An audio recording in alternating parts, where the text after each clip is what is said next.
End times, end times, end times. Yes, we always tackle about the end times. And sometimes I just realize meron tayong nakakaligtaan na itackle o talakayin. Kasi wala pong definite na answer po ito eh. Okay? Pero ako ibibigay ko po yung aking opinion. Opinion lang naman po or tingin ko dito sa situation na ito. Okay, ang 24 elders po ay isang topic na hindi masyadong nabibigyan pansin o pugay pagdating sa usaping eschatology o end times. Ito po ay madalas na parang nababanggit, nababasa, pero hanggang doon lang. Pansin nyo, nababasa, nababanggit. Pero balik tayo doon sa main na mga usapin like the Antichrist, yung false prophet, yung 144,000. Ayun, nabibigyan natin madalas ng pansin, mga yan. Pero itong 24 elders ay hindi po. Kasi sabi po nung isang nakausap ko, ito raw po ay parang naglikha ng malaking confusion sa body of Christ. Parang naman po sa akin, ang view ko po dito ay kung ano na lang po yung nakalagay sa Biblia, doon po tayo. Okay, tignan po natin. Okay, ito po, ang sabi po nung ilang interpretation, may tatlong interpretation po kasi ito eh. Then ibibigay ko po yung opinion ko sa tatlo. Pag sinabi kong opinion ko pa lang, pero hindi ko alam kung sigurado. Ano po? Okay, ito po. Ang unang interpretasyon, yan daw po yung nire-represent ang iglesia o ang church. Whether raptured saints o yung mga magiging mga saints pa sa susunod, yung mga magiging tribulation saints. Nandyan din daw yung mga nire-represent din daw po yan yung lahat ng mga believers. Ayan, sabi po nila. Yan po ang unang interpretation. At pangalawang interpretation nila, ito raw ay nagre-represent sa Israel at saka sa 12 tribes, no? Ayan. Yan po ang sinasabi nila. Pero yung pangatlo po, medyo practical siya. Kaya dito ko po, ito po yung opinion ko. Sila po ay binanggit lang po sa Bible na 24 elders dahil sila po ay 24 elders talaga na ginawang council doon. Ayun po.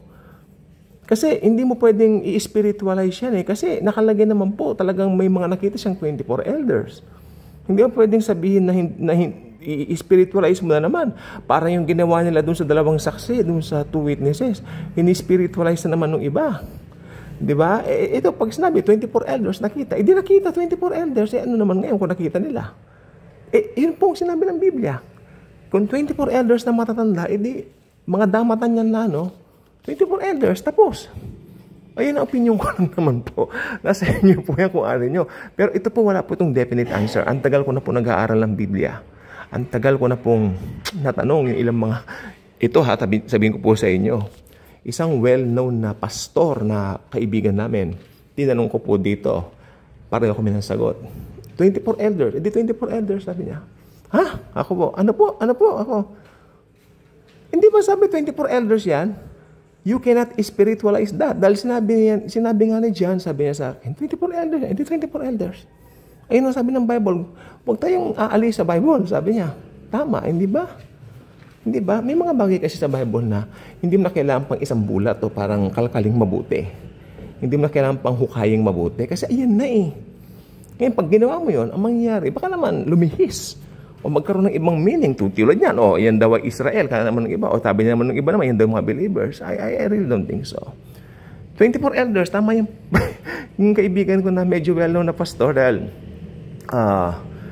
ang sabi dyan, 24 elders, magaling po sa eschatology itong sinasabi kong pastor na ito. So, ayan po ang view niya rito. Ito kasing 24 elders na to, ito yung medyo, ayaw ko sabihin malabo. Walang malabo sa Word of God, okay? Makinig po mabuti ha, walang malabo sa Word of God. Lahat ng sinabi sa Biblia, sigurado ang Lord doon na ipinalagay niya ito, no? Kaya lang, may mga bagay na hindi pa siya ganun sukat na kumbaga, hindi pa niya nais na ma-reveal ng kontodo. Kumbaga, parang, hanggang dyan muna. Diba? Parang ganon. Then, pagdating dito sa langit, doon yung makikita. Parang ganon si Lord. Oo, malawak ang Diyos. Huwag mo siyang ikulong sa kahon mo. Do not put Him in a box. Napakalawak ng Diyos. Ang mother ko ay nanturo sa amin. Okay. Nung bata pa, nung kami, nung nag-aaral kami ng Bible, mga ganun-ganyan, may napag-usapan kaming topic, ay, kanyang gano'n, malawak ang Panginoon. Kanya. Huwag mo siya ikulong sa box. Malawak siya. Okay, malawak ang Lord, sabi niya. Tama. Malawak ang Lord. Pero ngayon, tingnan mo, 24 elders, wag mo nang ano yun yan. 24 elders, 24 elders. Mga council po yan. Ako naniniwala po ko. Pero hindi pa po ganun kaano kasi opinion pa lang naman. Mga council po sila doon na itinalaga ng Diyos. Na walang mga pangalan. Siyempre, 24 elders nga. Hindi ba? Mahirap naman kasi kung maglalagay ka ng pangalan.